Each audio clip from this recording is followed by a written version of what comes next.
Post Malone album Austin, my favorite Post Malone album. I think this is a transition album for Post Malone between his hip hop R&B sound and country music. Maybe there is a not pure country sound here, but there is already a lot of guitars, more soulful lyrics, less flexing, and a real unusual, even strange delivery. There is some risky decisions through the record. That's why even thought the album wasn't as commercially successful as others. I know for a fact, but for many people, including myself, it became one of their favorite in his career.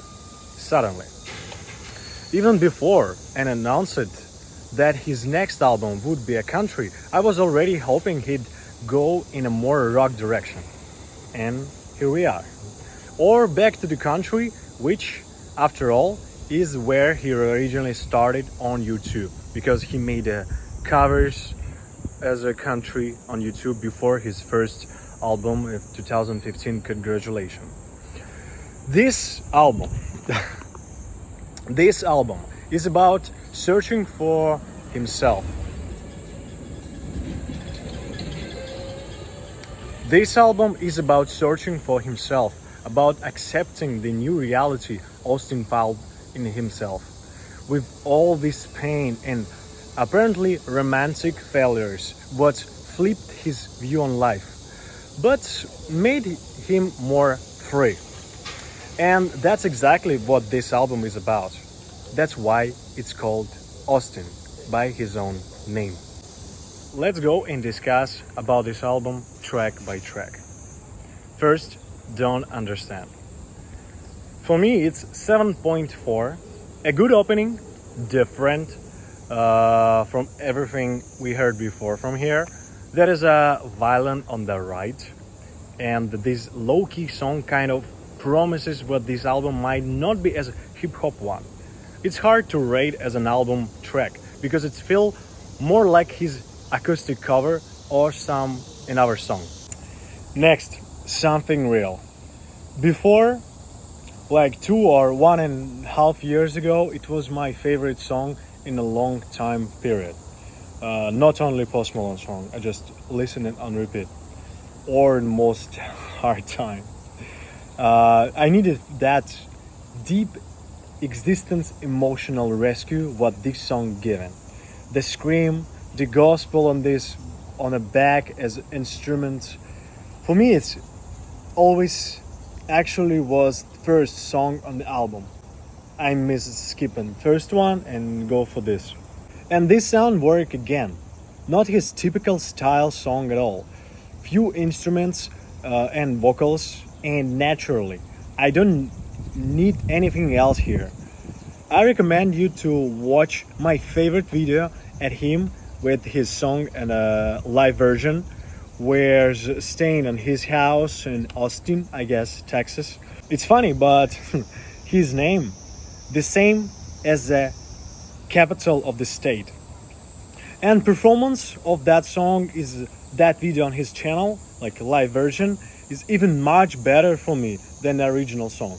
It helps me with my sad days to express my pain and dark emptiness. I'm grateful for this one. And watching his live performances on the stage with real crowd after this album is some therapy as listening the album, at least for me. 8, I didn't say that, okay. 8.8. Chemical, 7.1. He seems like a regular person here. The sound isn't country, but the vibe and even the lyric are very close. And I like the mentioning the Seven Nation Army in the bar. That's really cool.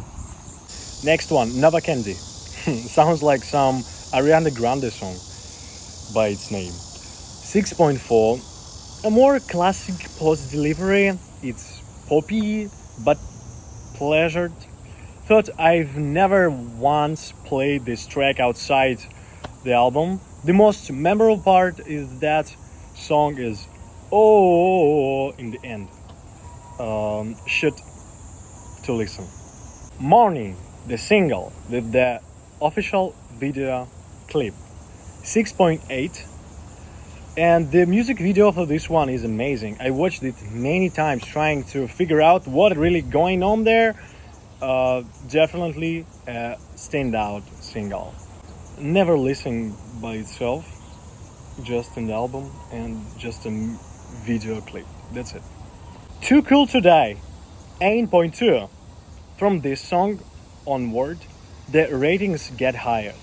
One of my favorites on the album. Sometimes I'd start listening right from here after something real. The pre-chorus gives me the nostalgic warmth. Actually, a whole song feels nostalgic. Maybe the whole album. I don't know. He got this vibe. The lyric are great, witty and sharp. Sign Me Up, 7.6. I don't know about you, but this track really brings out that unique feeling I get from this album. Let me tell you, it's energetic, even cheerful on the surface, but in the same time dark. Like there is a hidden sadness that's never spoke directly. It sounds like, but leaves a heavy, melancholic atmosphere. Really unique. Maybe it's just how I see it. Let me know your thoughts in the comments because I'm really curious how people see this album. It's not as famous. It's like The Weeknd Down FM 2022. It's my favorite The Weeknd album, but it seems like people not quite like it as the others. Socialite, 7.6. As I said, right? This one feels like the previous track. In the middle of the album, you can already feel the honesty of the whole project. Austin opens up, at least to me, as a strong person who, despite all his depressive and heavy thoughts, finds his strength to fight and to sublimate everything into lyric and music. I especially love some of the lines in this one. It's crazy how well we get along. My new best friend I just met, now it's fuck everybody else. You love someone for 6 weekends and never talk to them again. It resonates with me. I had it one repeat when the album came out because I was going through a very similar situation with people around me and in the industry I work in, where you constantly have to move from one country to another.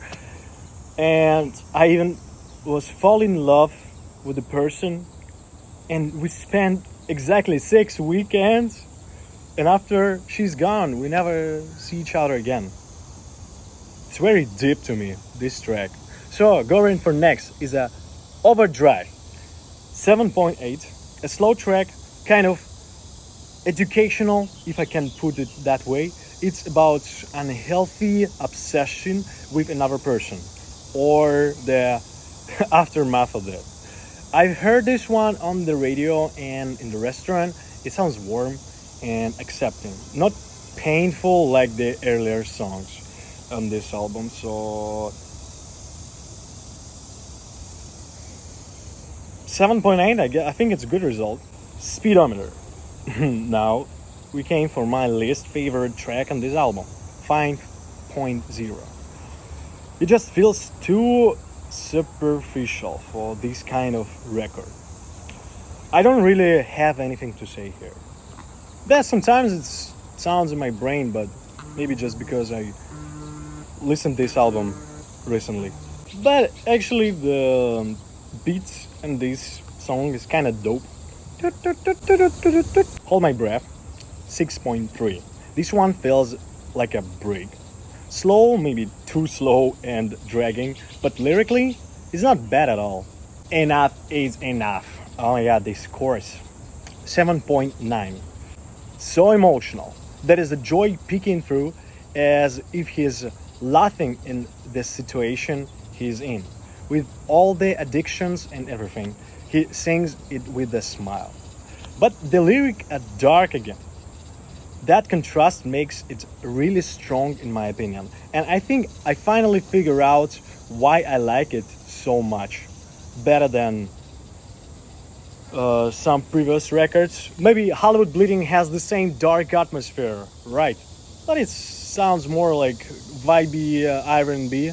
But this like, you see the soul.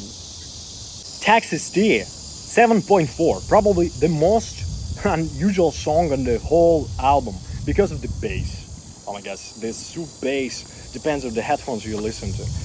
At first, it feels heavy and grounded, but then these, I don't know, maybe backing vocals by Austin himself or some games like in Something Real, came in. There's airy, high-pitched vocals create a kind of contrasting harmony. And I'm sorry, Texans, I honestly have no idea what Texas T is supposed to mean here.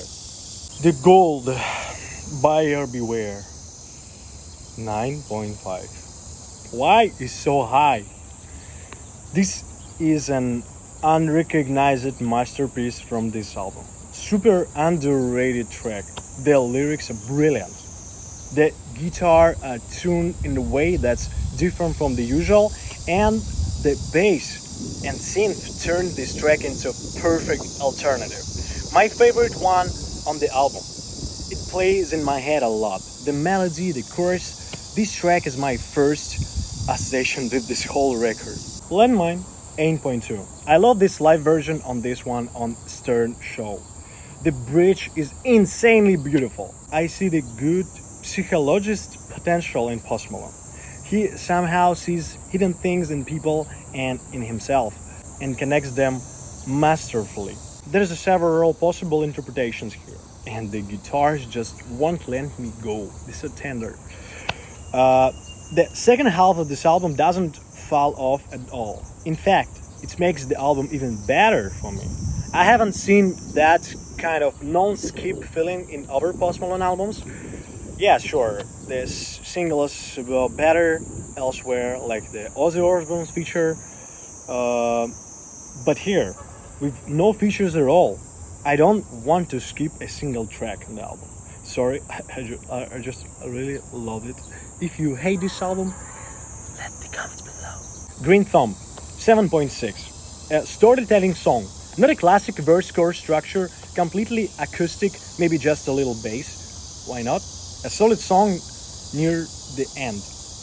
With a country vibe, here Austin seems to come at peace with his past. And when we go for the last, not a banger, but the last powerful emotional song with the layers of the meaning, Laugh It Off, 8.3 for me.